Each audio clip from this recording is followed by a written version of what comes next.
રચના વિશેની થોડી ઘણી માહિતી મેળવીએ. આ ભાગ છે પોપડો અને આ ભાગ છે મેન્ટલ.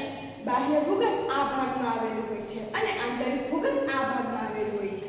આ કવચની બરાબર નીચે મેન્ટલ હોય છે, જે આશરે 2900 કિમી ઊંડાઈ સુધી ફેલાયેલું હોય છે. પૃથ્વીનું આંતરિક સ્તર ભૂગર્ભ છે, જેની ત્રિજ્યા આશરે 3500 કિમીની હોય છે. તે ખાસ કરીને નિકલ અને ફેરસનું બનેલું હોય છે. ની એટલે નિકલ અને ફે એટલે ફેરસના નામે ઓળખાય છે. કેન્દ્રીય ભૂગર્ભમાં તાપમાન, દબાણ અને પદાર્થોની